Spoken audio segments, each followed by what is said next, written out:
warahmatullahi wabarakatuh. Salam sejahtera buat kita semua, Sobat Anero. Ketemu lagi di link saya. Jangan lupa subscribe, like, and comment. Nah, kita udah buka masker di tempat-tempat yang terbuka. Dan tetap tapi ya, kalau jaga jarak. Jangan lupa tetap yang belum vaksin, kita vaksin. Di perubahan demi perubahan kita nikmatin. Semoga ekonomi Indonesia cepat bangkit. Oke. Nah, kita sekarang mau mengerjakan apa ya? Gini, orang tuh kalau usaha selalu punya utang kan, boleh. Nah, utang piutang itu hal biasa kalau di dunia bisnis. Bahkan perjanjian utang piutang juga bisa dinotarilkan atau di bawah tangan. Tahu kan perjanjian notaris, akta notaris, dan di bawah tangan. Perbedaannya ada tuh di link saya. Jadi kalau perjanjian notaris tuh di hadapan saya notaris dan para penghadap menghadap dan membubuhkan tanda tangannya di hadapan saya dengan suatu bentuk akta yang telah ditentukan oleh undang-undang. Nah, itu namanya akta otentik. Sedangkan kalau yang perjanjian di bawah tangan, mereka membawa perjanjian ke hadapan saya dan isinya apanya mereka yang buat dan tanda tangan di depan saya dengan format perjanjian biasa. Di bawah tangan tuh perjanjian biasa, bukan berbentuk akta. Nah, itu namanya legalisasi. Nah, perjanjian utang piutang dalam hal ini boleh dilakukan secara notaril, akta notaril, atau secara di bawah tangan. Yang ingin saya kemukakan di sini bahwa suatu perjanjian bisa dialihkan. Jadi saya berhutang kepada B atau dia punya piutang kepada B. Nah, piutang itu bisa dialihkan kepada C. Nah, namanya tuh pengalihan hutang sesi.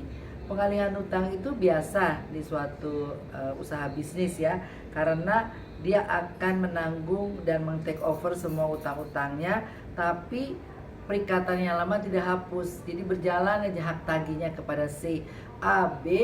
B-nya selesai dikasih ke C. Tapi perjanjian antara A dengan B masih dipakai, hanya dilakukan oleh tagihnya oleh C. Tentunya ada pembayarannya segala macam dan hal-hal yang melekat daripada jaminan dari bank itu harus ada dan tetap melekat pada pengalihan hutang yang dialihkan kepada C.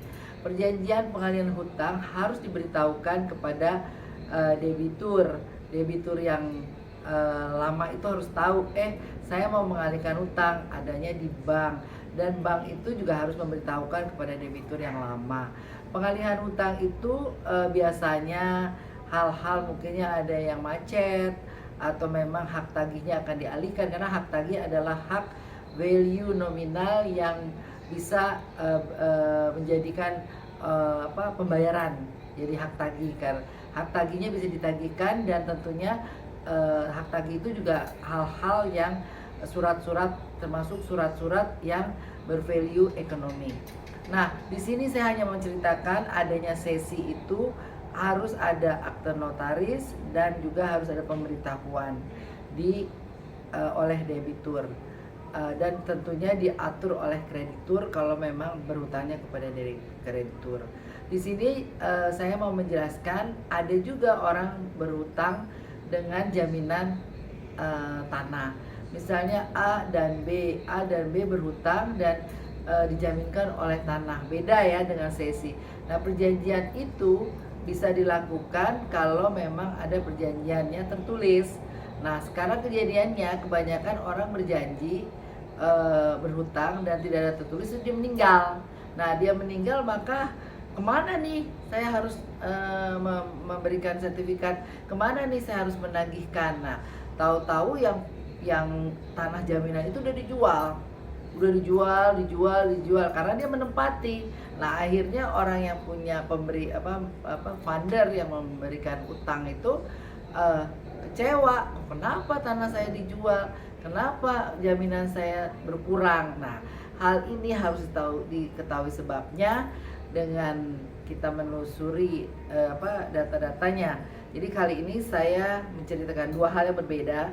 Yang pertama sesi pengalihan utang, yang kedua ini perjanjian utang juga, tapi jaminannya tanah, tapi tanah itu dijual yang oleh pemilik tanah karena mungkin dia punya sertifikat atau girik yang ada dipegang oleh dia tapi nggak dipegang oleh yang funder, yang pemilik tanah.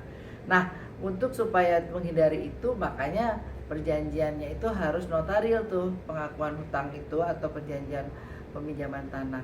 Itu cukup dulu ya. Mungkin kalau terlalu cepat bisa tanya, komen. Saya berpikir ekonomi bangkit dan hukum terus dinamis berjalan. Oke, think positive, be happy, and always bersyukur. Bye. Assalamualaikum warahmatullahi wabarakatuh. Jangan lupa subscribe.